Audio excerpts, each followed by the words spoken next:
Hi guys, good to see you. Jeff gave me a pretty broad topic, so I'm going to wander broadly around the world of wine with you guys today. And I'm calling it the business of wine because it's a very all-encompassing subject.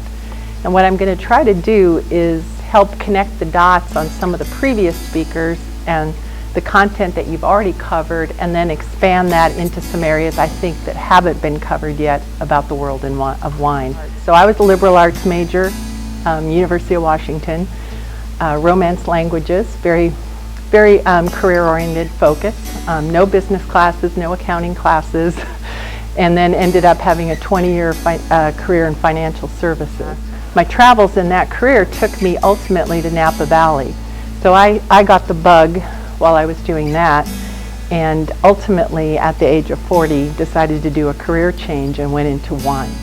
So I started in the tasting room, and within 2 years I was managing a winery in Napa Valley. Long story short, I ran a winery in Napa for 10 years, did branding and strategic planning for a luxury food and wine group, and met my husband, who was a crazy winemaker in Napa Valley as well.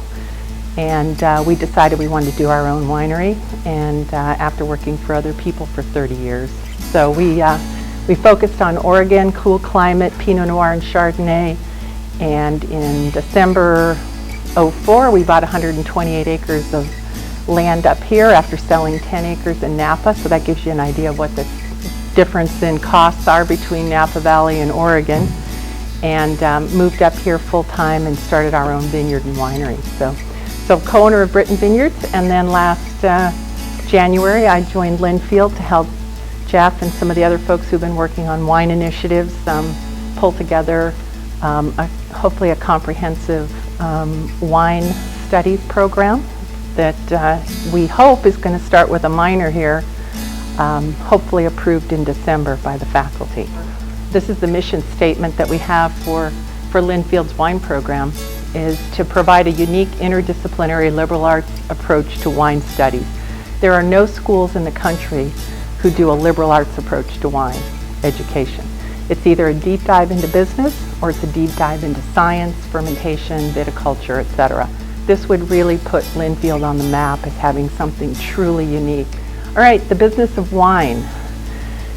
If you want to be a winery manager or a winery owner, you need to be able to address all these different aspects. You're in farming, you're in production, you're in finance and accounting, you're having to deal with compliance issues and regulatory issues.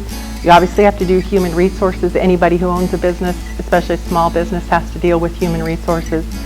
Brand development, marketing, sales channel management, hospitality, and customer service. One of the commonalities of the Oregon wine industry is that 75% of us are less than 5,000 cases, and 5,000 cases is a small winery. And this is what we feel like most days. We have so many different things to juggle, it's unbelievable, because you don't have a department for human resources, a department for marketing, a department for sales, a department for finance. You end up doing a lot of it yourself and outsourcing the rest. But there's 3 different ways from a business owner standpoint that you can get, you can deal with the problem of having your raw material. And that is, you can go through the expense of buying a vineyard and farming it yourself. You can lease vineyard land from somebody who has the land but doesn't want to do the farming or take the risk, and then farm it and take the grapes from it. Or the third option is you can buy grapes from somebody who is farming and selling their fruit. So that's just one of the first decisions you have to make when you go into the wine business, is where am I going to get my grapes? Obviously the least expensive and the least cash intensive is to let someone else farm. They take all the risk, they produce the fruit, you buy the fruit and make your wine. So every decision that you make along this track may have a benefit in one side, but it may have a downside on somewhere down the line. So there's a lot of decisions that have to be made, both getting into the business and then once you're in the business. You see here, you have a combination of some lower level and some hillside plantings. I can tell you that of the 700 plus wineries in Oregon, most of the high quality, highly rated fruit is coming from the hillsides. And that's pretty much true in all wine growing regions. The best fruit and the best wines traditionally come from the hillsides, not the top of the hill, not the bottom of the valley, but the slopes. And unfortunately, that's also the most challenging and the most expensive to farm, because you're dealing with hillsides, you're dealing with erosion, you're dealing with a lot of specialty equipment that you have to have. The steeper the hillside, the more difficult it is, the more labor intensive, and the more things you have to do by hand versus by machine. If you're going to get into the wine business, you either have to be a winemaker or you definitely have to hire a winemaker. But you have to understand the grape growing, the viticulture part, because you have to understand your raw material and what's going to impact ultimately the quality of your wine is the quality of your grapes. The expense involved in the equipment in production. I don't know if Anthony talked about that at all, but just those barrels that you see sitting there are French oak barrels. Those cost $1,000 a piece. Most of the tanks, you see a couple in the background, are stainless steel. Stainless steel is very expensive. And the tanks that we like to use for Pinot Noir and for Chardonnay are what we call jacketed or temperature controlled. So not only do you have to pay for this beautiful piece of stainless steel, but you have to pay for the cooling and heating mechanism that wraps around it so that you can control your fermentation temperatures to control the quality of your wine. So every single thing that you do, it's very similar to the cost of anything to do with boats, and that is you're in a caustic environment where there's a lot of moisture and there's a lot of heat, and so you have to have non-corrosive things like stainless steel, just like you do in ships and boats, and everything to do with that is expensive. So, as soon as you open up that can of worms of I'm going to have a winery, I'm going to make wine, and you start buying the equipment, you really start to realize what you're getting yourself into from a cash flow standpoint. It sounds simple from the front end as a business. You get some grapes, you make some wine, you put it in a bottle, you sell it. On the back end, from a financial and accounting standpoint, it's very complicated. And if you have a vineyard and a winery, it's really complicated because there's all kinds of depreciation schedules, cost accounting, etc. I won't delve into that because I'm sure Professor Korb did a much better job than I could. But one of the things that's really critical for managing a winery, so even if I'm not the accountant in the winery, if I'm running a winery, I need to understand all those things, because decisions that we make about planting, about equipment purchases, etc., are all going to impact our bottom line, our tax situation, etc. So even if you're not the accountant, you need to understand all of these things.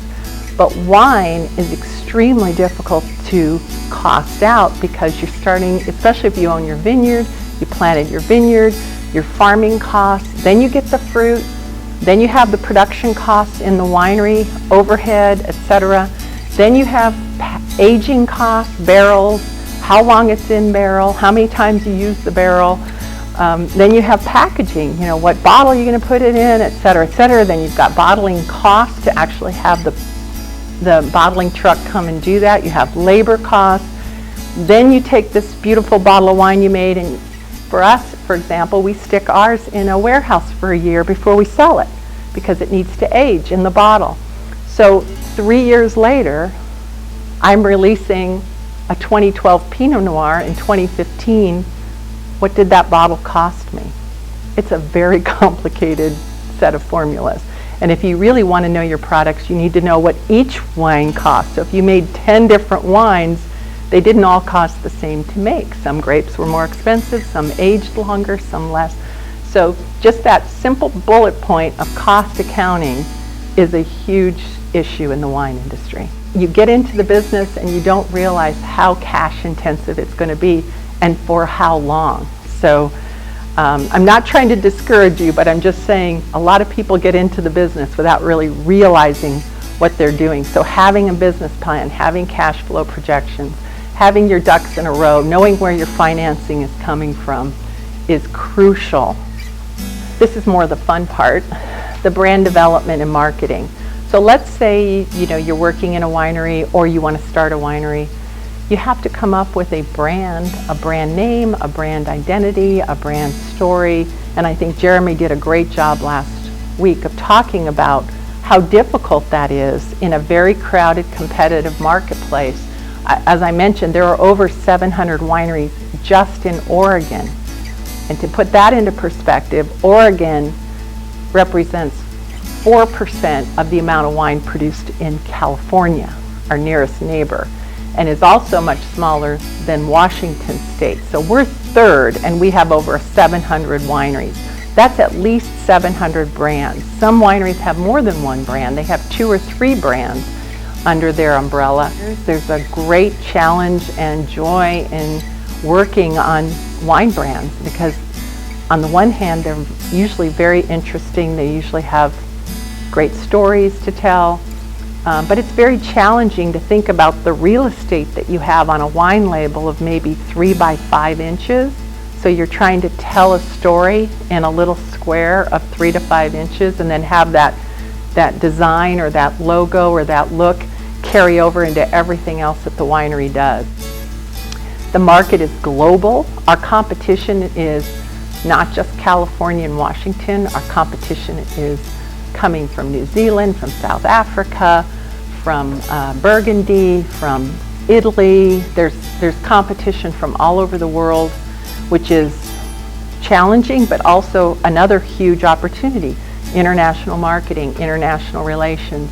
The world of wine does not really have any boundaries. If you're in wine, you can be in wine in another country and have those skills and that knowledge to cross over into another country. What makes a valuable winery employee at any level, including starting level? Attitude, attitude, attitude. Give me somebody with a great attitude and I will teach you what you need to know about wine. If you walk in with an attitude and wine knowledge, you're in. I can't emphasize that enough.